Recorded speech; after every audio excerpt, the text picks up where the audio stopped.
இன்றைக்கு இயேசுவின் அபிஷேகம். Today we read about Jesus' anointing. வேதத்திலே பலர் பெற்ற அபிஷேகத்தை குறித்து வேதம் அதிகமாக சொல்லுகிறது. The Bible speaks more about the anointing that many had received. பழைய ஏற்பாட்டிலும் அபிஷேகம் பெற்றவர்கள் உண்டு, புதிய ஏற்பாட்டிலும் அபிஷேகத்தை பற்றி சொல்லப்பட்டிருக்கிறது. There are people who are anointed in the Old Testament, there are also people who are anointed in the New Testament. இதில் விலையேற பெற்ற வித்தியாசமான அனுபவம் என்பது இயேசு பெற்ற அபிஷேகம். One of the most different experiences and a peculiar one is the anointing that Jesus received. இயேசு பெற்ற ஏழு அபிஷேகத்தை நான் இப்ப உங்களுக்கு சொல்றேன். I want to set before you the 7 anointing that Jesus received. ஒவ்வொரு கட்டத்திலும் ஒவ்வொரு ஸ்டேஜிலும் அவர் அபிஷேகம் பண்ணப்பட்டார். He was being anointed at every stage. அபிஷேகம் என்பது ஒரு விசை மாத்திரம் ஒரு மனிதன் மேல் ஊற்றப்படுகிறதோ அனுப்பப்படுகிறதோ அல்ல. Anointing is not something which is poured upon man or sent upon man only once. பழைய ஏற்பாட்டு அபிஷேகம் வேறு, புதிய ஏற்பாட்டு அபிஷேகம் வேறு. The Old Testament anointing differs from the New Testament. பழைய ஏற்பாட்டில் தைலம், எண்ணெய், சால்வை இவைகளினாலே அபிஷேகம் கொடுக்கப்பட்டது. The Old Testament using the ointment or the oil or the mantle they were being anointed. Elisha அபிஷேகம் பண்ணப்படும் பொழுது அவன் மேலே எலியா சால்வையை போட்டான். When Elisha was anointed, Elijah put his mantle upon him. Aaron அபிஷேகம் பண்ணப்படும் பொழுது அபிஷேக தைலம் ஊற்றப்பட்டது. When Aaron was anointed, the oil of anointing was poured on him. தாவீது ஒரு விசை அபிஷேகம் பண்ணப்பட்டது போது எண்ணெயினால் அபிஷேகம் பண்ணப்பட்டான். When David was anointed, he was being anointed with the anointing oil. ஆனா இயேசு கிறிஸ்துவினுடைய அபிஷேகம் அப்படிப்பட்டது அல்ல. But the anointing of Jesus Christ is not so. அது வித்தியாசமானது. It is different. அது விலையேற பெற்றது. It is precious. இயேசு கிறிஸ்து ஒவ்வொரு ஸ்டெப்லயும் அபிஷேகம் பண்ணப்பட்டு கொண்டே இருந்தார். Every step or every stage Jesus Christ was anointed. இப்ப நீங்க எல்லாரும் நான் எல்லாரும் அபிஷேகம் பெற்றவர்கள், ஒன்று ரெண்டு பேர் அபிஷேகம் பெறாம இருப்போம். You and I, we all are being anointed, maybe one or two are not yet anointed still. ஆனா இப்ப அபிஷேகத்தினுடைய எந்த ஸ்டெப் இல்லட்ட ஸ்டேஜ் அதுல நம்ம இருக்குறோம்ங்கறதை நம்ம விளங்கணும். But we need to understand which step we are standing in this anointing. ஏதோ நம்ம வர்றோம், கொஞ்ச நேரம் சுத்தி இருக்கிறோம், கொஞ்ச நேரம் ஆவில நிரம்புறோம், முழங்கால் வலிச்சிருதுன்னா உட்கார்ந்துறோம், திருப்பி ஏதோ ஒரு கோரஸ் பண்ணா டமா டமான்னு கை தட்டுறோம், திருப்பி எந்திரிச்சு வீட்டுக்கு போறோம், அதுல ஒரு சாட்டிஸ்ஃபேக்ஷன். இப்படி இது பெந்தேகோஸ்தே வாழ்க்கை அல்ல. We come here, we sanctify ourselves for some time, we get filled in the anointing for some time, we kneel down, and after some time we sit down if our knees are paining, and then we clap our hands and sing and return. That is not the Pentecostal anointing is. இயேசு அபிஷேகம் பண்ணப்பட்ட போது கிறிஸ்து என்று அழைக்கப்படுகிறார். When Jesus was anointing, he was called the Christ. கிறிஸ்துனா என்ன? What is Christ? அபிஷேகம் பண்ணப்பட்டவர். The anointed one. அதுக்கு இன்னொரு பெயர் மேசியா. Another name is Messiah. அப்படினா அபிஷேகம் பண்ணப்பட்டவர். It means the anointed one. நீதிமொழிகள் 8ஆம் அதிகாரம் 23ஆம் வசனத்தின்படி Proverbs 8:23. நீதிமொழிகள் 8:23. பூமி உண்டாகும் முன்னும் ஆதி முதற்கொண்டும் அநாதியாய் நான் அபிஷேகம் பண்ணப்பட்டேன். இங்கே இயேசு அநாதியாய் அபிஷேகம் பண்ணப்பட்டேன்னு சொல்றார். Here Jesus says, I was anointed from everlasting. தமிழ்ல அநாதைன்னு எடுத்துற கூடாது. தமிழ்ல இது அநாதி. அநாதினா எவர்லாஸ்டிங். நான் அநாதிமாங்க. அநாதை வேற, அநாதி வேற. To be an orphan is different from being everlasting. புரியுதா? Do you understand?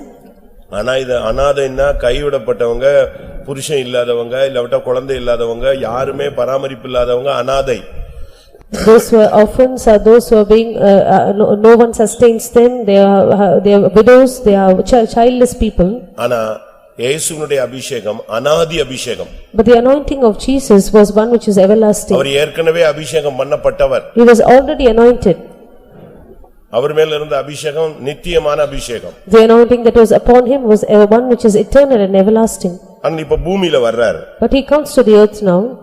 அங்க அவருடைய அந்த ஒவ்வொரு அபிஷேகத்தை நம்ம விளங்கணும். Now we have to understand every step of his anointing. இதை நம்ம கத்துக்கிட்டா நாம இத பிராக்டீஸ் பண்ணலாம். Once we learn this, we can also practice the same. எப்படி இயேசு ஜெயித்தார்? How did Jesus overcome? இயேசு சொல்றாரு நான் உலகத்தை ஜெயிச்சிட்டேங்கறார். Jesus says I have overcome the world. மாம்சத்தை ஜெயிச்சேங்கறார். I have overcome the flesh. பிசாசை ஜெயிச்சேங்கறார். I have overcome the devil. மரணத்தை ஜெயிச்சேங்கறார். I have overcome death. பாதாளத்தை ஜெயிச்சேங்கறார். I have overcome hell. எப்படி அவரால ஜெயிக்க முடிஞ்சது? How was he able to overcome? பிள்ளைகள் மாம்சமும் இரத்தமும் உடையவராய் இருக்கிறது போல அவரும் மாம்சமும் இரத்தமும் உடையவராய் வெளிப்பட்டார். Just as the children are with flesh and blood, even so he manifested himself in the flesh and blood. அப்படி இருக்கும்போது எப்படி ஜெயிக்க முடிஞ்சது? If that was so, how did he overcome? அவர் தேவகுமாரன் தான், ஆனா மனுஷகுமாரனாய் மாற்றப்பட்டார். He was the son of God, but he became the son of man. அதுக்கு காரணம் What is the reason? அவருடைய பிறப்பில் ஒரு அபிஷேகம். His anointing at his birth. Luca 1:35. Luke 1:35. தேவதூதன் அவளுக்கு பிரதித்திரமாக, பரிசுத்த ஆவி உன்மேல் வரும், உன்னதமானவருடைய பலம் உன்மேல் நிழலிடும், ஆதலால் உன்னிடத்தில் பிறக்கும் பரிசுத்தம் உள்ளது தேவனுடைய குமாரன் எனப்படும். பரிசுத்த ஆவி உன்மேல் நிழலிடும். The Holy Spirit shall overshadow thee. கருவில் ஒரு அபிஷேகம். Anointing in the birth. கருவில் அபிஷேகம். One anointing in the womb. பிறப்பில் ஒரு அபிஷேகம். Anointing at birth. இது ஆவிக்குரிய வாழ்க்கையில நாம் இந்த சபைக்குள்ள வந்த உடனே நமக்கு கிடைக்கிற ஒரு அபிஷேகம். This is the anointing that we receive at the moment we enter into our spiritual life into this church. இத பைபிள் சொல்லுகிறது முன்மாரின்னு சொல்லுது. This is what the Bible calls as the former rain. இரண்டாவது ஒரு பின்மாரி, அதை குறித்து நம்ம பின்னொரு நாள் பார்க்கலாம். Secondly, it is the latter rain, we shall see that another day. உன்னுடைய பிறப்பில் ஒரு அபிஷேகம் இருந்தா அது உனக்குள்ள ஸ்டார்டிங்லயே பரிசுத்தத்தை குறித்த ஒரு விஷனை உனக்கு தந்துரும். If there is an anointing in you at birth, then it will give you a vision about holiness even from the beginning. சபைக்குள்ள வந்த உடனே, As soon as you enter the church, ரட்சிக்கப்பட்ட உடனே, as soon as you are saved, ஞானஸ்நானம் எடுக்கும் பொழுது, the moment you water baptized, இந்த சபைக்குள்ள வந்த உடனேயே, the moment you step into the church, அதுக்காக வந்த உடனே முதல் நாளே அபிஷேகத்தில் நிரம்பி குப்புற விழுறது அல்ல. it does not mean that you should be anointed and fall topsy-turvy the moment you enter into the church. கர்த்தர் உன்னை நேசிச்சு அந்த அபிஷேகத்தை உன் தலையில வச்சார்னா உனக்கு ஸ்டார்டிங்லயே பரிசுத்தத்தை பத்தியான ஒரு வெளிச்சம் கிடைச்சிடும். If the Lord loves you and places his anointing upon your head, it means you will receive a vision even from the beginning. பரிசுத்த ஆவி உன்மேல் நிழலிடும், உனக்குள் பிறப்பது பரிசுத்தம் என்று எண்ணப்படும். The Holy Spirit shall overshadow you, and that which shall be born of you shall be called holy. அந்த வாலிபன், அந்த வாலிப பெண், இல்ல அந்த சகோதரன் சகோதரி, அவங்க ஸ்டார்டிங்ல இருந்தே அந்த ஹோலினஸ் மேல ஒரு தாகத்திலேயே தான் இருப்பாங்க. The young boy or the young girl or the brother or the sister, even from the beginning they will have a thirst for holiness. இரண்டாவதா, Secondly, அப்போஸ்தலர் 4ஆம் அதிகாரம் 28ஆம் வசனம். Acts chapter 4 verse 28. ஏரோதும் பொந்திய பிலாத்தும் புறஜாதிகளோடும் இஸ்ரவேல் ஜனங்களோடும் கூட நீர் அபிஷேகம் பண்ணின உம்முடைய பரிசுத்த பிள்ளையாகிய இயேசுவுக்கு விரோதமாய் மெய்யாகவே கூட்டம் கூடினார்கள். பரிசுத்த பிள்ளையாகிய இயேசு, அபிஷேகம் பண்ணின பரிசுத்த பிள்ளை. The holy child Jesus was anointed. பிள்ளையான இல்லாவிட்டால் வளர்ப்புல அவர் மேல ஒரு அபிஷேகம் இருந்தது. As a child, when he was brought up, there was an anointing upon him. அதனாலதான் அவர் பரிசுத்த பிள்ளை என்று அழைக்கப்பட்டார். That is why he was called as a holy child. 30ஆம் வசனம். Verse 30. உம்முடைய பரிசுத்த பிள்ளையாகிய இயேசுவின் நாமத்தினாலே. இங்கே பரிசுத்த பிள்ளை என்று இரண்டாவது அழைக்கப்படுகிறார். Secondly, he is being called again as the holy child. சபையில வந்த பிறகு வந்த உடனே ஒரு அபிஷேகம். As soon as you enter the church, there is an anointing. அடுத்து வளர்ப்பில் ஒரு அபிஷேகம். Then secondly, there is an anointing in the growth. இந்த சத்தியத்தை கேட்கும்போது, When you hear the truth, வசனங்களை படிக்கும்போது, as you read the word of God, ஜெபம் பண்ணும்போது, when you pray, விசுவாசத்தை கற்றுக்கொள்ளும்போது, when you learn the faith, கொஞ்சம் கொஞ்சமா இந்த பிள்ளை இந்த காலத்துல ஒரு அபிஷேகம். little by little, when you are a child, you receive the anointing. இந்த அபிஷேகம் வரும் பொழுதுதான் நீ பரிசுத்தத்தில வளருவாய். Only when you receive this anointing, you shall grow in holiness. இல்லனா சபையில நம்ம இருப்போமே தவிர பரிசுத்த பிள்ளையாக இருக்க மாட்டோம். If not, we will be a member of the church, but we will not be a holy child. இந்த அபிஷேகம் வரும் பொழுது, when this anointing descends, நமக்குள்ள இருக்கிற அபிஷேகம் எப்படிப்பட்டது? what kind of anointing do we possess? மத்தவங்கள காட்டிலும் நமக்குள்ள இருக்கிற அபிஷேகம் வித்தியாசமானது. The anointing that we have is peculiar from what others have. இயேசு பிள்ளையாக இருக்கும் பொழுது அபிஷேகத்துல நிரப்பப்பட்டிருந்தார். Jesus was filled with the anointing even when he was a child. அதுதான் நம்முடைய வாழ்க்கையில இரண்டாவது அபிஷேகம். That is the second step of anointing in our life. இதைத்தான் லூக்காவில நான் வாசிக்கும் பொழுது, This is what reading in the book of Luke, 2ஆம் அதிகாரத்துல chapter 2, 40ஆம் வசனம். verse 40. பிள்ளை வளர்ந்து ஆவியிலே பெலன் கொண்டு ஞானத்தினால் நிறைந்தது, தேவனுடைய கிருபையும் அவர் மேல் இருந்தது. இது இயேசுவினுடைய வளர்ச்சியில் உள்ள அந்த அபிஷேகம். This was the anointing in the growth of Jesus. அதான் ரொம்ப முக்கியமானது. This is very important. ஒரு சிலர் சபைக்குள்ள வந்த உடனே பரிசுத்தத்தை பத்தி வாஞ்சை இருக்கும், ஆனா வளர்ப்பு இருக்காது. Some will have a desire for holiness as soon as they enter the church, but they will not have a growth. இன்னைக்கு நமக்குள்ள அநேகருக்குள்ள இந்த வளர்ச்சி இல்ல. Today many of us do not have this growth. அந்த வளர்ச்சி இல்லாதனால தான் சபையில நம்ம பேருக்கு ஒரு பிலீவரா இருக்கிறோம். Because we lack this growth, we are just nominal Christians in the church. ஏதோ வர்றோம் போறோம் அப்படி இருக்கிறோம். We just come and go. ஒன்று இயேசுவின் அபிஷேகம் அநாதி அபிஷேகம். One is the anointing of Jesus, is the everlasting anointing. அதை விட்டுருங்க. That is okay. அதை விட்டுருங்க. That is on one side. First உன்னுடைய பிறப்பில் அபிஷேகம், இயேசுவின் பிறப்பில் அபிஷேகம். Firstly, there was anointing at the birth of Jesus. இரண்டாவது இயேசுவினுடைய வளர்ச்சியில் ஒரு அபிஷேகம். Secondly, the growth of Jesus, there is an anointing. அதனால தான் இயேசுவினுடைய வளர்ச்சி வித்தியாசமா இருந்தது. That is why the growth of Jesus was different. என்னது? What was that? 12 வயசுலயே அந்த அபிஷேகம் இருந்ததனால கீழ்ப்படிதல் இருந்தது. Because he was anointed even at the age of 12, he was obedient. லூக்கா 2ஆம் அதிகாரம் 51ஆம் வசனம். Luke chapter 2 verse 51. தம்பி வசனம் டேய் வசனம் சொன்னா வசனம் பார்க்கணும். நான் இங்க எல்லாருக்கும் பேய் ஓட்டிடுவேன். எனக்கு வசனம் படிக்கணும், எழுதணும், நோட் பண்ணணும், ரொம்ப தெளிவா இருக்கணும், ரொம்ப கிளியரா இருக்கணும். முன்னால வந்தா உட்காரணும், கண்ணை மூடணும், முழங்கால் போடணும், அபிஷேகத்துல நிரம்பணும், எல்லாம் செய்யணும், கத்துக்கணும். வாசிங்க. பின்பு அவர் அவர்களுடனே கூட போய் நாசரேத்தூரில் சேர்ந்து அவர்களுக்கு கீழ்ப்படிந்திருந்தார். 12 வயசுலயே கீழ்ப்படிதல் அவருக்குள்ள வந்ததுக்கு காரணம் இந்த பிள்ளை வளரும் பொழுதே ஒரு அபிஷேகம் இருந்தது. Yes, the obedience that was found in him even at the age of 12 because of the anointing that he received in the growth. 42ஆம் வசனம் சொல்கிறது அவருக்கு 12 வயதானது. Verse 42 says he was 12 years old. அதிலிருந்து இருந்து எத்தனை வயசு வரைக்கும் அப்படி இருந்தாரு? Up till when was he so?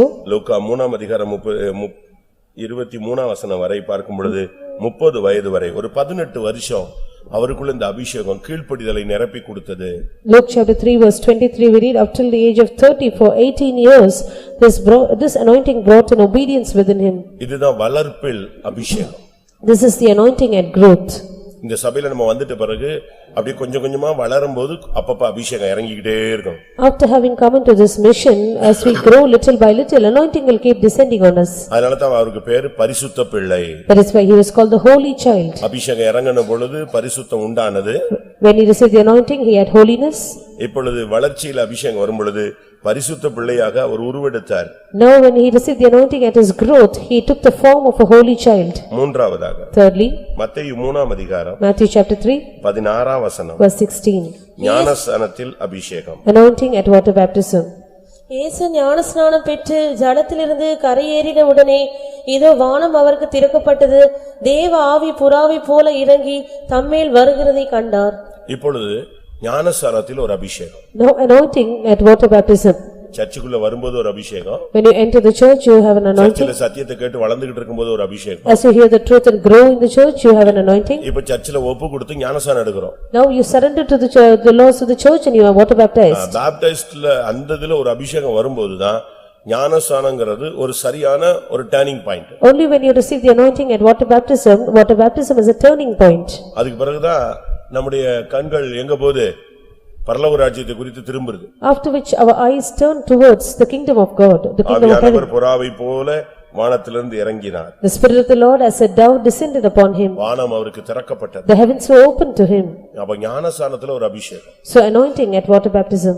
ஆக்சுவலா சரியான அபிஷேகம் ஞானஸ்நானம் எடுக்கும்போது நம்ம எல்லாரும் வாங்கிடணும். The right anointing is we should receive at water baptism.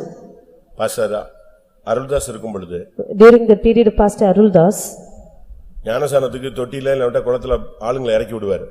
he will lower people into the water baptism tank. பாத்தீங்கன்னா இந்த ஆவி பிடிச்சவங்க எல்லாம் அங்கே ஆடிட்டே இருப்பாங்க. Those who are possessed will start to tremble there.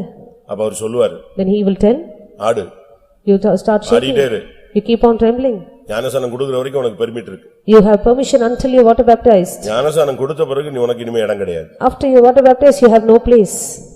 அதுபோல Even so, அபிஷேகம் ஞானஸ்நானம் எடுத்த உடனே உன் மேல இறங்கிரணும். anointing should descend immediately as soon as you are water அதையும் நான் baptized. பார்த்திருக்கிறேன். That is why should we see this? அதையும் நான் பார்த்திருக்கிறேன். I have also noticed that. அபிஷேகம் அந்த ஞானஸ்நானம் கூட்டத்து ஏறின உடனே ஒரு அபிஷேகம். The moment they receive the anointing and they ascend the tank, they receive the anointing. ஏன்னா Why? இனி பாவம் செய்ய மாட்டேன். I will not sin no more. பாவத்துக்கு மரிக்கிறேன். I am dead to sin. நான் நீதிக்கு பிழைக்கிறேன். I am alive to righteousness. அப்படி ஒரு வாழ்க்கைக்கு தன்னை அர்ப்பணிக்கும் பொழுது ஒரு அபிஷேகம் இருந்தாதான் அந்த வாழ்க்கையை செயல்படுத்த முடியும். When a person dedicates himself to such a life, only through the anointing he can operate this life. இது இயேசுவின் மேல இருந்த மூன்றாவது அபிஷேகம். This is the third stage of anointing in Jesus Christ. நான்காவது Fourthly, ஏசாயா Isaiah 61:1. chapter 61 verse 1. கர்த்தராகிய தேவனுடைய ஆவியானவர் என்மேல் இருக்கிறார், சிறுமைப்பட்டவர்களுக்கு சுவிசேஷத்தை அறிவிக்க கர்த்தர் என்னை அபிஷேகம் பண்ணினார். இயேசு சொல்றார், Jesus said, இயேசுவை பத்தி சொல்லி இருக்கிறது, it is about Jesus it is said, என் மேல ஒரு அபிஷேகம் இருக்கு. there is an anointing upon me. எதுக்கு எனக்கு அபிஷேகம் கொடுத்தாரு? Why has he anointed me? சுவிசேஷம் அறிவிக்க. To preach the gospel. அபிஷேகத்துல இயேசுவுக்கு ஒரு ஊழியம் கொடுக்கப்பட்டது. Through the anointing there was a ministry that was entrusted to Jesus. அது அவருக்கு அறிவிக்கப்பட்டது. It was given to him. ஏசாயா 11:2. Isaiah chapter 11 verse 2. ஞானத்தையும் உணர்வையும் அருளும் ஆவியும், ஆலோசனையும் பெலனையும் அருளும் ஆவியும், அறிவையும் கர்த்தருக்கு பயப்படுகிற பயத்தையும் அருளும் ஆவியும் ஆகிய கர்த்தருடைய ஆவியானவர் அவர் மேல் தங்கி இருப்பார். ஞானஸ்நானம் எடுக்க அபிஷேகம் வரும் பொழுது ஞானம், உணர்வு, ஆலோசனை, பெலன், கர்த்தருக்கு பயப்படுகிற பயம் இவையெல்லாம் சேர்ந்து உள்ள வருது. When we receive the anointing at water baptism, we have wisdom, understanding, counsel, might, and the spirit of the knowledge and of the fear of the Lord. அபிஷேகம் பெறும் பொழுது When we receive the anointing, ஞானம், wisdom, உணர்வு, understanding, ஆலோசனை, counsel, பெலன், might, அறிவு, knowledge of the, கர்த்தருக்கு பயப்படுகிற பயம், and also the fear of the Lord. இதெல்லாம் எதோட சேர்ந்து வருது? What are these accompanied with? அபிஷேகத்தோடு சேர்ந்து அடுத்து உன் ஊழியம் என்னங்கற ஒரு அறிவையும் உனக்கு கொடுக்குது. Along with the anointing, it also gives you a understanding what your ministry is. அநாதியாய் அபிஷேகம் பண்ணப்பட்ட இயேசு Jesus was anointed from everlasting. பிறப்பில் அபிஷேகம் பண்ணப்பட்டார். He was anointed at birth. வளர்ப்பில் அபிஷேகம் He was பண்ணப்பட்டார். anointed at growth. ஞானஸ்நானத்தில் அபிஷேகம் He was பண்ணப்பட்டார். anointed at water baptism. அபிஷேகமும் பண்ணப்பட்டார். He was also anointed. ஐந்தாவது Fifthly, ஊழியத்தில் அபிஷேகம். anointing in the ministry. லூக்கா எழுதின சுவிசேஷம் The Gospel of Luke, 4ஆம் chapter அதிகாரம் 4, 18ஆம் வசனம். verse 18. கர்த்தருடைய ஆவியானவர் என்மேல் இருக்கிறார், தரித்திரருக்கு சுவிசேஷத்தை பிரசங்கிக்கும்படி என்னை அபிஷேகம் பண்ணினார். இது அவருடைய ஊழியம். நம்ம இப்ப கொஞ்ச நேரத்துக்கு முன்னால அதை இன்னொரு விதத்துல வாசிச்சோம். This is his ministry. We have read this in another term a little time back. ஊழியத்தில் அபிஷேகம். Anointing in the ministry. அதுக்கு பிறகுதான் அவர் இருதய நறுங்குண்டவர்களை குணமாக்கினார், சிறைப்பட்டவர்களை விடுதலையாக்கினார், குருடர்களுக்கு பார்வை கொடுத்தார், அற்புதம் செய்தார், அடையாளம் செய்தார், மரித்தோரை எழுப்பினார். After which we read that he healed the broken-hearted, he also binded up set them those who were captives at liberty, he opened the prison to them that were bound, he also set others free. இதை குறித்து இன்னொரு இடத்துல சொல்லும் பொழுது In another place he says about this. அப்போஸ்தலர் 10:38. Acts of the Apostles chapter 10 verse 38. நசரேயனாகிய இயேசுவை தேவன் பரிசுத்த ஆவியினாலும் வல்லமையினாலும் அபிஷேகம் பண்ணினார். தேவன் அவருடனே கூட இருந்தபடியால் அவர் நன்மை செய்கிறவராயும் பிசாசின் வல்லமையில் அகப்பட்ட யாவரையும் குணமாக்குகிறவராயும் சுற்றித் திரிந்தார். இது ஊழியத்தில் அபிஷேகம். This is the anointing at ministry. இந்த ஸ்டேஜில் இந்த அபிஷேகம் வந்தபோதுதான் நன்மை செய்கிறவராய் மாறினார். Only when he received the anointing at this stage, he went about doing good. பிசாசின் கட்டுகளிலிருந்து ஜனங்களை விடுதலையாக்கினார். He set the people free from the bonds of the இப்போ devil. உங்களுக்கு ஓரளவு புரிஞ்சிருக்கும் நான் விசுவாசிக்கிறேன். I believe to an extent you would have understood now. என்ன அபிஷேகம் இப்போ நீங்க எந்த ஸ்டேஜில் இருக்கீங்கறதை நீங்க கண்டுபிடிச்சுக்கலாம். You would have spotted which stage you are in. எந்த ஸ்டேஜில் இருக்கீங்க? Which is your stage? ஒருத்தன் புதுசா மாடு வாங்கியிருந்தான். A person had bought a new ox newly. 2 மாடு வாங்கியிருந்தான். He had 2 oxen. அத வண்டியில பூட்டினான். He also put accustomed to the cart. நைட்ல ஃபுல்லா load ஏத்திட்டான். He set the cart at full load. இப்ப மார்க்கெட்டுக்கு ஓடிட்டு போறான். Now he also driving the cart. மார்க்கெட்டுக்கு போயிட்டு இருக்கான். He went to the market. கொஞ்ச நேரம் வண்டி ஓடிட்டே வந்தான். For a short while he was driving the cart. Main road ஒரு குறிக்கப்பட்ட இடம் வந்த உடனே அவன் எப்பொழுதும் போல தூங்கிட்டான். At a particular point, as usual, he slept. முழிச்சு பாப்பான் அப்பப்போ. Often he would wake up and see. போயிட்டே இருக்கும். The oxen would keep walking. அப்ப அவன் அப்படி லேசா முழிப்பான், வண்டி போய்கிட்டு இருக்கு, right okay. He would slightly wake up and find the cart moving and he would again sleep. இப்படி போயிட்டே இருக்கு. It was just going on like this. அப்பப்போ முழிப்பான். Often he would wake up to see. அப்பப்போ முழிக்கும் போதெல்லாம் பார்த்தா வண்டி நெஞ்சிட்டு இருக்கு, ஓடிட்டு இருக்கு. Whenever he would wake up, he would find the cart moving. இப்ப டைம் ஆயிடுச்சு. Now it is almost time. டப்புன்னு முழிச்சிட்டான், நல்லா தெளிவா முழிச்சிட்டான். He had a clear, he was awake now. எவ்வளவு தூரம் வந்திருக்கு, மார்க்கெட்டு பக்கத்துல வந்தாச்சான்னு பாக்குறான். He wanted to see if they have come near the market. எங்க இருந்துச்சு தெரியுமா? You know where the cart was? இவன் எங்க முதல்ல தூக்கத்துல விட்டானோ அங்கதான் இருந்துச்சு. The cart was where he first let go of the cart without his control in his sleep. ஆனா ஓடிட்டே இருக்கு. But it was still moving. எப்படி? How? இவன் முழிச்சு பார்த்தா காலையில விடிஞ்சிருச்சு. விடிய போற டைம் வந்துருச்சு. இப்ப என்னன்னு பாக்குறான், மார்க்கெட் கிட்ட வந்துச்சான்னு பார்த்தா இவன் எப்ப ஃபர்ஸ்ட்ல அசந்தானோ அதே இடத்துல இருக்கு. ஆனா வண்டி ஓடிக்கிட்டு இருக்கு. When he woke up, it was almost about to dawn and he wanted to know if they have reached the market, but the cart was still where he was when he felt drowsy at first. எங்கதான் சுத்திட்டே இருக்கு? Where was the cart moving? இவன் எங்க விட்டானோ அந்த இடத்துல round அடிச்சிட்டு.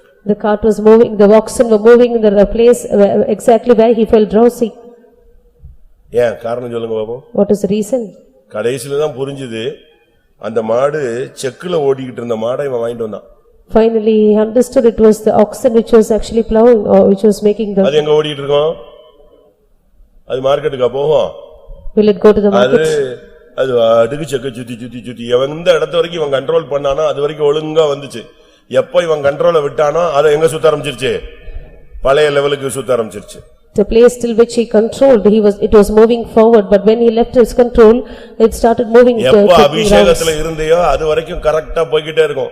எப்ப அபிஷேகத்தை விடுறியோ ஜென்ம சுபாவம் வந்துரும், செக்கு சுத்த ஆரம்பிச்சிரும். The moment you have, spot until you have the anointing, you will keep moving rightly, but the moment you lose the anointing, ரட்சிக்கப்பட்ட அனுபவத்திலேயே நிக்கும். you will get back to the early state. இல்ல வளர்ப்புலயே நிக்கும். It will be at growth. இல்ல ஞானசானத்திலேயே நிக்கும். Or it will remain at water baptism. இல்ல அபிஷேகம் பெற்ற இடத்திலேயே நிக்கும். Or the place where you receive the anointing. இப்ப நீங்க கண்டுபிடிக்க போறீங்கன்னு நினைக்கிறேன். Now I think you are going to understand. செக்கு மாடு நிக்குதா எங்க நிக்குதோ என்னன்னு தெரியல, கொணவட்டம் எங்க நிக்குன்னு எனக்கு தெரியல. I do not know where Konavatam stands. நீங்க எந்த இடத்துல இருக்கீங்க?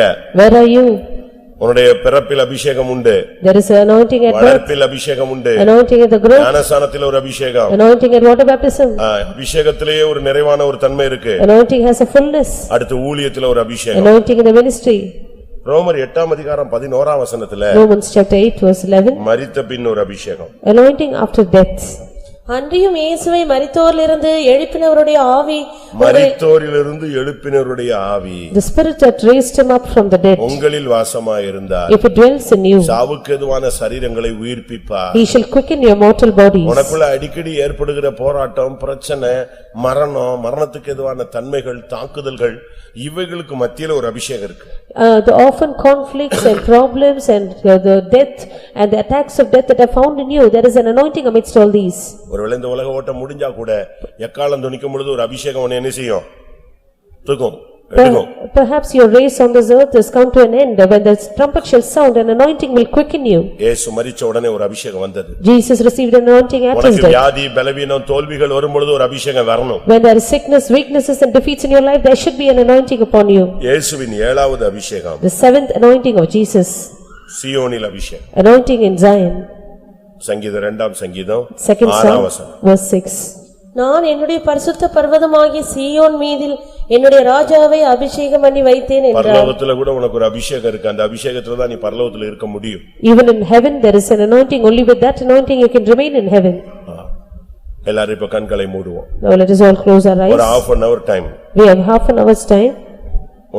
உங்களுக்கு இயேசுவின் அபிஷேகம் வேணும். You need the anointing of Jesus. அதனாலதான் அவர் எந்த பகுதியிலும் தோற்று போகல. That is why in anything he was not defeated. பிறப்பில் அவரை அழிக்க முடியாத வல்லமைகள் தேடினது. There were powers which sought him to destroy him at his birth. ஆனா பிறப்பில் அவரை அழிக்க முடியல. But he could not be destroyed. அபிஷேகம் பெற்றவரை அழிக்க முடியாது. The one who is anointed cannot be destroyed. வளர்ப்பில் அவரை அழிக்க பிரயாசப்பட்டார். They also endeavored to destroy him at his growth. முடியவில்லை. It was impossible. அதுக்கு பிறகு தொடர்ச்சியாய் ஒவ்வொரு ஸ்டேஜ்லயும் அபிஷேகம் அபிஷேகம் அபிஷேகம் பெற்று பெற்று சீயோனில் ராஜாவாக அபிஷேகம் பண்ணப்பட்டு விட்டார். After which continually at every stage he received the anointing and finally he was anointed as a king in Zion. எல்லாரும் கொஞ்ச நேரம் கண்களை மூடி முழங்கால் படிங்க. For some time let us all close our eyes and kneel down. நம்மேல என்ன அபிஷேகம் இருக்கிறது? What kind of anointing lies on us? எத்தன்மை உள்ளதாய் இருக்கிறது? What is the attribute of the anointing upon us? எந்த நிலவரத்தில் இந்த அபிஷேகத்தை நாம் பயன்படுத்திக் கொண்டிருக்கிறோம்? What is our stage in which we are using the anointing? நம்ம இப்ப எந்த ஸ்டேஜ்ல இருக்கிறோம்? What is our stage which we are standing on? நம்ம இப்ப நம்ம மேல இருக்கிற அபிஷேகம் போதுமானதா? Is the anointing which is upon us sufficient on us? இதை வைத்து நாம் ஜெயிச்சிரலாமா? Can we overcome with this anointing? இதை வச்சு நாம பரிசுத்தமாயிரலாமா? Can we become sanctified with this இதை anointing? வச்சு நாம் பூரணப்பட்டுறலாமா? Can we be perfect with this anointing? இதை வச்சு நான் உயிரோடு எழும்பிரலாமா? Can we be quickened with this anointing? இதை வச்சு நாம் புதிய எருசலேம் சீயோனில் அபிஷேகம் பண்ணப்பட முடியுமா? Can we be anointed in holy Jerusalem and Zion with this anointing? கொஞ்ச நேரம் கர்த்தருடைய கரத்துல ஒப்பு கொடுப்போம். For a little while let us dedicate ourselves into the hands of the கேளுங்க Lord. ஆண்டவர்ட்ட. Ask the Lord. ஆண்டவரே, இயேசுவை நீர் அநாதியாய் அபிஷேகம் பண்ணி வைத்திருந்தீர். Lord, you are anointed from everlasting. அந்த அபிஷேகம் இப்ப என் மேல வரட்டும். May this anointing descend on me now. அவருக்கு ஒவ்வொரு ஸ்டேஜ்லயும் ஒரு அபிஷேகம் கொடுத்தீங்க. Every stage you anointed him. எனக்கு நானும் பல பாதையில போய் கொண்டிருக்கிறேன். I am going through various paths now. ஒருவேளை நீங்க ஊழியத்தில் இருக்கலாம். Perhaps you are in the ministry. இல்லாவிட்டால் அபிஷேகம் பெறுகிற ஸ்டேஜில் இருக்கலாம். Or you might be in the stage of receiving the anointing. பலவீனத்துல மரித்து போன நிலவரத்துல வந்திருக்கலாம். Or in your weakness you might be in a dead stage. எந்த ஸ்டேஜில் இருந்தாலும் அடுத்த அபிஷேகத்துக்கு வாங்க. Whichever be your stage, come to the next stage. ஒவ்வொரு ஸ்டேஜுக்கும் ஒரு அபிஷேகம் உண்டு. Every stage has an anointing. ஒவ்வொரு அபிஷேகமும் கொஞ்சம் கொஞ்சம் வித்தியாசமானது. Every anointing differs from the other. ஒவ்வொரு அபிஷேகமும் கொஞ்சம் கொஞ்சம் மேன்மையானது. Every anointing has an excellency from the other. ஒவ்வொன்றும் ஒவ்வொரு வளர்ச்சிக்குரிய அபிஷேகம். Every anointing has a growth in it. எத்தனை பேருக்கு இந்த அபிஷேகம் வேணும்? How many of you need this anointing? இயேசுவின் மேல் அந்தந்த நேரத்தில் இறங்கின அபிஷேகம் என் மேலும் இறங்கணும்னு எத்தனை பேர் கேக்குறீங்க? How many of you ask the Lord for this anointing which descended upon Jesus appropriately at the right time? கேட்கிற எவனும் பெற்றுக்கொள்கிறான். He that asketh receiveth from him. இன்னைக்கு நீங்க பலவீனத்தோடு வந்திருக்கலாம். Maybe you come with weakness today. தோல்வியோடு வந்திருக்கலாம். You come with a defeat today. குறைவுகளோடு வந்திருக்கலாம். With shortfalls in your life. அதெல்லாம் நீங்க பார்க்காதீங்க. Do not look at all these. அது பிசாசு பாப்பான். The devil will watch all these. கர்த்தர் பாப்பார். God will watch all நீ these. அத பார்க்காத. You do not look at them. இத மாற்றக்கூடிய ஒரு அபிஷேகத்தை பார். Look at the anointing which will transform you. இத ஓவர்டேக் பண்ற ஓவர்கம் பண்ற ஒரு அபிஷேகத்தை பெற்றுக்கொள்ளுங்க. Receive an anointing to overcome all these. எத்தனை பேருக்கு அந்த அபிஷேகம் வேணும்? How many of you need this anointing? ஆண்டவரே, இயேசுவை மட்டும் நீர் சரியாய் அந்தந்த நேரத்துல அபிஷேகம் பண்ணினீர். Lord, you anointed Jesus appropriately at the right time. அதுபோல Even so, எனக்கு அந்தந்த ஸ்டேஜ்ல எனக்கு அபிஷேகம் தேவை. at the right stage I need the anointing. நான் இப்போ இந்த ஸ்டேஜ்ல நிக்கிறேன். Now this is my state. ஞானஸ்நானத்தோட நிக்கிறேன். At water baptism I stand. அபிஷேகம் பெற்ற நிலவரத்தோட நின்னுட்டு இருக்கிறேன். With the anointing I am standing here. ஊழியத்தின் அபிஷேகத்தோட நின்று கொண்டிருக்கிறேன். With the anointing of the ministry I stand here. இன்னைக்கு பலவீனங்களும் தோல்விகளும் வியாதிகளும் மரணமும் என்னோடு போராடி கொண்டிருக்கிறது. Sicknesses, weaknesses and death is striving with me today. பரிசுத்தத்துக்காக நான் தவிக்கிறேன். I am struggling for holiness. எனக்கு பரிசுத்தம் வேணும். I need holiness of God. ஒவ்வொரு ஸ்டேஜ்ல இயேசுவுக்கு எப்படி அபிஷேகம் கொடுத்தீங்களோ அதுபோல எனக்கு அந்த அபிஷேகத்தை தாங்க. Just as you anointed Jesus in every stage, even so give me the anointing, O Lord. உண்மையா எத்தனை பேருக்கு அந்த அபிஷேகம் தேவை How many பிரியமானவர்களே? of you truly need this anointing, beloved ones? பார்க்கலாம், உங்களுடைய கைகளை உயர்த்துங்க பார்க்கலாம். Lift up your hands. நான் ஓரளவு அபிஷேகம் பெற்று இருக்கிறேன். I have received an anointing to an extent. But எனக்கு அந்த ஸ்டேஜை தாண்டறதுக்கு ஒரு அபிஷேகம் வேணும். But I need an anointing to overcome the stage. அடுத்த ஸ்டேஜுக்கு நான் போகணும். I want to go to the next stage. இன்றைக்கு எனக்கு அந்த அபிஷேகம் தேவை. Today I need the anointing. கொஞ்ச நேரம் நீங்கள் உங்களை தாழ்த்துங்க. For some time humble yourself. கொஞ்ச நேரம் உங்களை ஒப்புக்கொடுங்க. For some time surrender yourself. கொஞ்ச நேரம் உங்களை ஆராய்ந்து பாருங்க. For some time examine yourself. கொஞ்ச நேரம் உங்களை ஆயத்தப்படுத்துங்க. For some time prepare yourself. கர்த்தர் உன்னை அபிஷேகத்தினால் நிரப்புவார். The Lord will fill you with the anointing. தன்னுடைய குமாரனை அபிஷேகம் பண்ணி பரிசுத்த பிள்ளையாக மாற்றினவர். The one who anointed his son and made him the holy child. இன்றைக்கு கர்த்தர் உன்னையும் பரிசுத்தவானாய் மாற்றுவார். Today the Lord will make you also as a holy man. அவர் மேல் இறங்கின அதே வல்லமை, The same power which descended on him. அதே அபிஷேகம், The same anointing. அதே பரிபூர்ண ஜீவன் The same perfect life. இப்பொழுது உன்மேல் இறங்கும். May this abundant life follow நீ அதை you. பெறுவாய். You shall receive it. நீ அதை அனுபவிப்பாய். You shall experience it.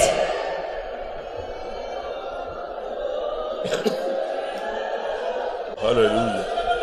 ஆமென். இப்ப நீங்க எந்த ஸ்டேஜ்ல இருக்கீங்கன்னு நீங்க கண்டுபிடிச்சிருப்பீங்க. உங்களுக்கு எந்த அபிஷேகம் தேவைங்கிறது உங்களுக்கு புரிஞ்சிருக்கும். இப்பொழுது கர்த்தர் உங்களுடைய தேவைகளுக்கு ஏற்ற, உங்களுடைய சூழ்நிலைகளுக்கு ஏற்ற, நீங்கள் இருக்கிற இந்த நிலவரத்துக்கு ஏற்ற, நீங்கள் போகிற பாதைக்கு ஏற்ற ஒரு அபிஷேகத்தை கர்த்தர் உங்களுக்கு தரப்போகிறார். எத்தனை நம்ம கொஞ்சம் நம்மை ஆயத்தப்படுத்தி கொடுக்கணும். நம்ம பாட்டு உட்கார்ந்துகிட்டு படுத்துக்கிட்டு அபிஷேகம் பண்ணுவாருன்னு சொன்னாலும் நடக்காது. நம்ம அதுக்கு பலிபீடத்துல வைக்கணும். நம்ம உடைக்கணும், நொறுக்கணும், கர்த்தருடைய கையில ஒப்பு கொடுக்கணும். கொஞ்சம் முழங்கால் போடும்போது கை வலிக்கும், கால் வலிக்கும், உடம்பு வலிக்கும், இடுப்பு வலிக்கும், இதெல்லாம் செய்யும். ஆனா நீ ஜெயிக்கணும். அதுக்கு ஒரு அபிஷேகத்தை பெறாம இந்த மண்பாண்டங்கள்ல அந்த அபிஷேகம் வந்தாதான் இந்த மண்பாண்டம் ஜெயிக்கும். ஆமென். வியாதி சுகமாகணும், போராடணும், விடக்கூடாது. ஆமென். மரித்தோரை எழுப்பும் வல்லமை உன்மேல் இறங்கட்டும். பிசாசுகளை துரத்தக்கூடிய வல்லமை இறங்கட்டும். உன் ஊழியத்தை நீ செய்யக்கூடிய அபிஷேகம் இறங்கட்டும். உன் பரிசுத்தத்தை காத்துக்கொள்ளக்கூடிய அபிஷேகம் இறங்கட்டும்.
Hallelujah, hallelujah. Amen, amen, amen, amen. Ribaliara sahaniara bana. Ena bakara bakatudaniara haine mana. Ena bakara tiara ba shadai that.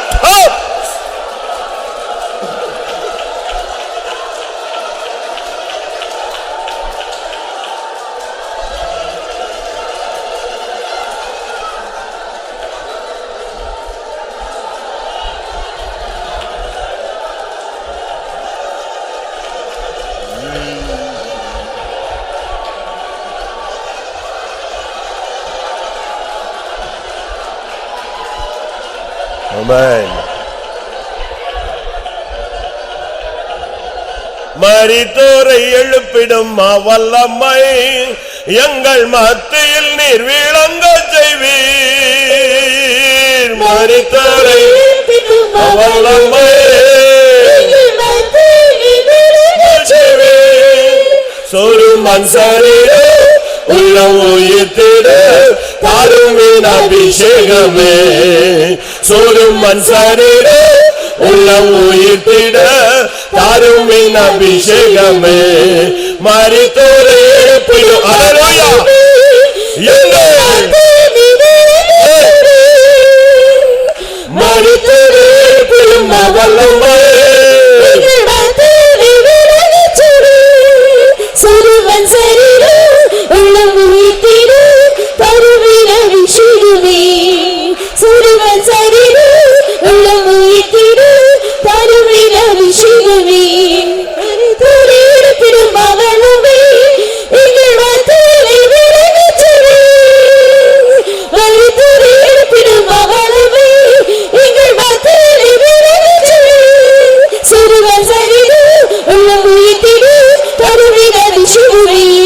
சொரும் மன்சரீரே உள்ளம் உயிர்த்திட தாருவின் அபிஷேகமே. சொரும் மன்சரீரே உள்ளம் உயிர்த்திட தாருவின் அபிஷேகமே. சொரும் மன்சரீரே உள்ளம் உயிர்த்திட தாருவின் அபிஷேகமே. சொரும் மன்சரீரே உள்ளம் உயிர்த்திட தாருவின் அபிஷேகமே. சொரும் மன்சரீரே உள்ளம் உயிர்த்திட தாருவின் அபிஷேகமே. சொரும் மன்சரீரே உள்ளம் உயிர்த்திட தாருவின் அபிஷேகமே.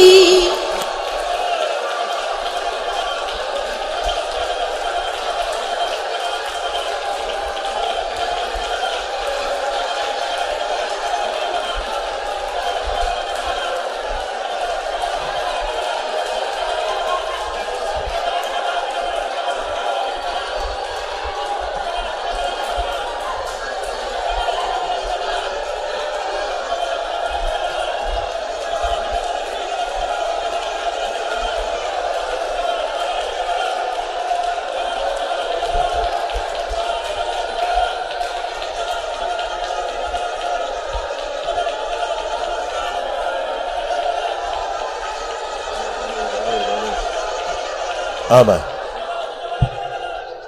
இயேசு மரித்து 3 நாள் ஆனது. லாசரு மரித்து 4 நாள் ஆனது. முடிந்து போனது கதைன்னு தான் எல்லாருமே நினைச்சது. அதுபோல உன்னுடைய வாழ்க்கையில பல தோல்விகள்ல நீ மரித்து ஒன்றுமில்லாத நிலவரத்துல வந்திருப்பாய். இனி ஒண்ணும் முடியாது, இனி நடக்காது, இனி கிடைக்காது, இனி இந்த காரியம் வாய்க்காது. இதுதான் பிசாசுனுடைய வார்த்தை. இல்ல, அபிஷேகம் வந்தால் சூழ்நிலை மாறும். எத்தனை பேர் விசுவாசிக்கிறீங்க? எத்தனை பேர் விசுவாசிக்கிறீர்கள்? மரித்தோரை எழுப்பும் வல்லமை இப்பொழுது வரட்டும். ஹல்லேலூயா, ஹல்லேலூயா, ஆமென். இடம் கொடுங்கள், விட்டு கொடுங்கள். ஆவியானவர் கொடி ஏற்றட்டும்.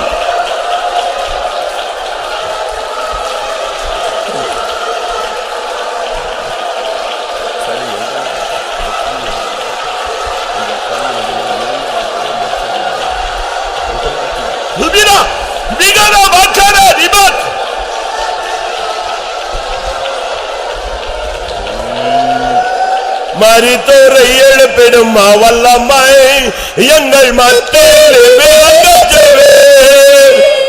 மரித்தோரை எழுப்பிடும் வல்லமை எங்கள் மத்தியில் விளங்க செய்வீர். சொரும் மன்சரீரே உள்ளம் உயிர்த்திட தாருவின் அபிஷேகமே. சொரும் மன்சரீரே உள்ளம் உயிர்த்திட தாருவின் அபிஷேகமே. மரித்தோரை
Hallelujah.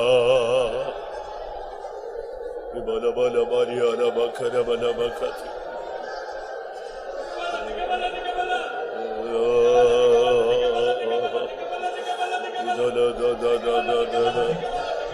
Amen.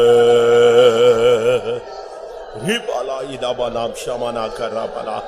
Suraba karaba karabala. Shidamana gaduna bala gaduna. Amen, amen, amen, amen, amen. Hallelujah, hallelujah. Amen. அந்தந்த ஸ்டேஜுக்குரிய அபிஷேகத்தை இயேசு பெற்றபடினால்தான் அந்தந்த ஊழியங்களிலே அந்தந்த சூழ்நிலையில் அவர் ஜெயிக்க முடிந்தது. சீயோனில் ராஜாவாய் அபிஷேகம் பண்ணப்பட்ட முடிந்தது. ஆமென். இந்த மாலை வேளையில கர்த்தர் உங்களுக்கு அந்தந்த தேவைகளுக்கு ஏற்ற அபிஷேகத்தை தர அவர் ஆயத்தமா இருக்கிறார். உங்களில் அநேகர் அதை பெற்றுக் கொண்டிருக்கிறீர்கள். இன்னும் ஒரு சிலர் அந்த அனுபவத்துக்குள்ள வரும்படியாக நீங்கள் போராடி கொண்டிருக்கிறீர்கள். கர்த்தர் உங்களை நிரப்பி அனுப்புவார். ஹல்லேலூயா, ஹல்லேலூயா. உன் தாகத்தை அவர் அறிவார், உன் தவிப்பை அவர் அறிவார், உன்னுடைய வாஞ்சையை அவர் அறிவார். இதோ உன்னுடைய பாதைக்கேற்ற அபிஷேகம்.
Riba niara mana kathuna niara hasidana niara bana.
அவரவருக்கு தேவையான ஒரு அபிஷேகம் இறங்கணுமே, இறங்கணுமே, இறங்கணுமே, இறங்கணுமே.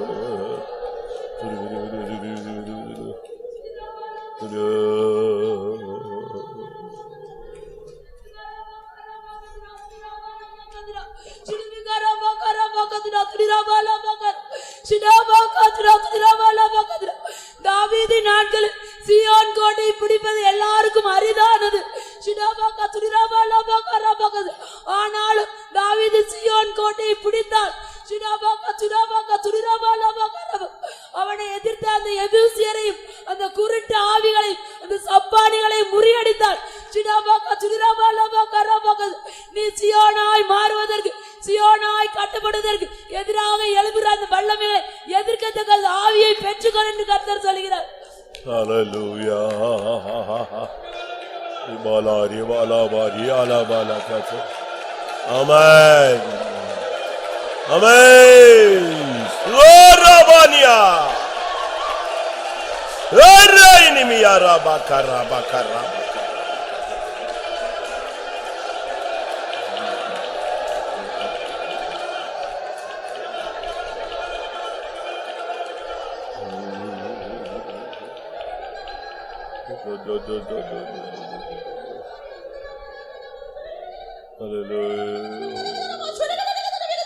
என்னுடைய அபிஷேகத்தினாலே நான் உன்னை ஜெயங்கொண்ட ஆண் பிள்ளையாய் மாற்றியிருக்கிறேன். நான் உனக்கு கொடுத்த இருப்புக்கோள் உன்னுடைய கையில் இருக்கிறது. உனக்கு முன்பாக உன்னை விலகும்படியாய் நிற்கிற அந்த வலு சர்ப்பத்தை உனக்கு கொடுத்த அந்த கோலினாலே நீ அதை நொறுக்கி போடு. அந்த இருப்புக்கோளால் அந்த வலு சர்ப்பத்தை நீ நொறுக்கி போடு. ஜெயங்கொண்டவன் என்னுடைய சிங்காசனத்தை சுதந்தரிப்பார் என்று கர்த்தர் சொல்கிறார். Hallelujah. Hallelujah. Hallelujah. Amen. Amen. Amen. Amen. Hallelujah. Oh, rabakara bakara bakara. Oh, raniara. Shotiyarama.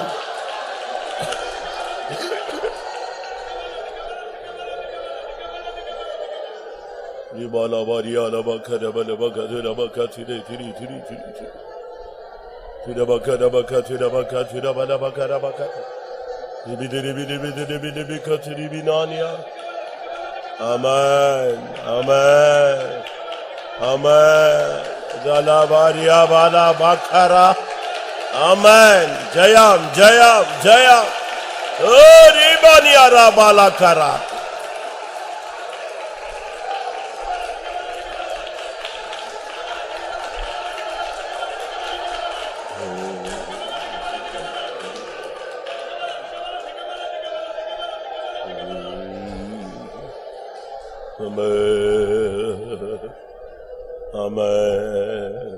ஆம்.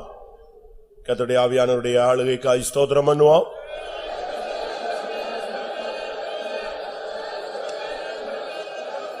ஆம், இயேசுவை அந்தந்த நேரங்களில் அபிஷேகம் பண்ணினவர். நாம் போகிற பாதைகளுக்கு ஏற்ற, நாம் இருக்கிற நிலவரத்துக்கு ஏற்ற ஒரு அபிஷேகத்தை இந்த மாலை வேளையில தேவன் நமக்கு அனுப்பி தந்தார். அதற்காய் ஸ்தோத்திரம் பண்ணுவோம். Hallelujah, hallelujah, hallelujah, hallelujah. தோத்ர பெற்ற அபிஷேகத்தில் நிலைத்திருந்து வளர்ச்சி அடைந்து பூர்ணத்தை சந்திக்க எல்லாருக்கும் அருள் செய்ய முடியாது. ஸ்தோத்திரம் பண்ணுவோம்.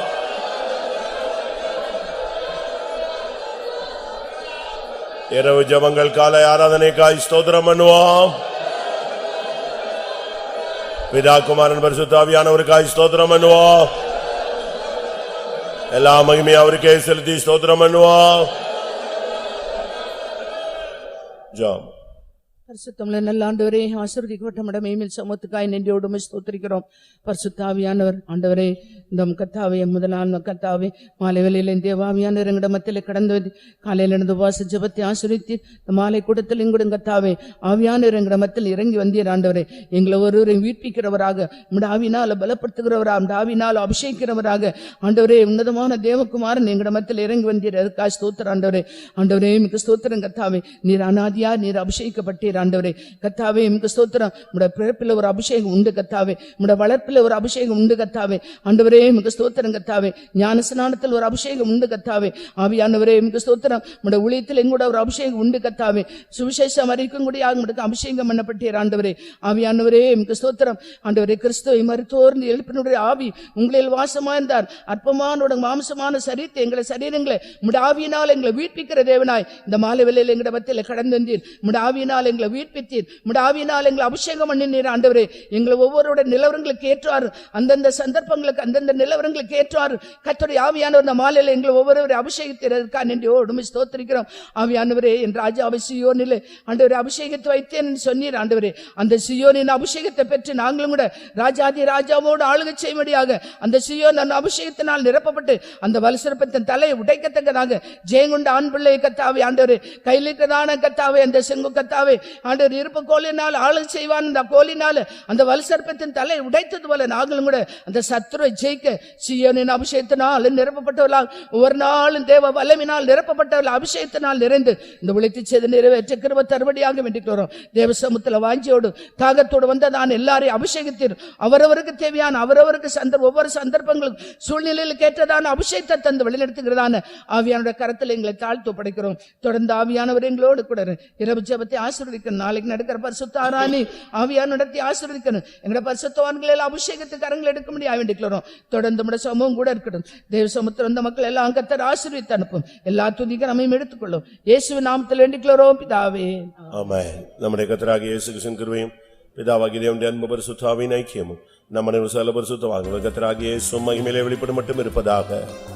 ஹல்லேலூயா, ஹல்லேலூயா, ஹல்லேலூயா.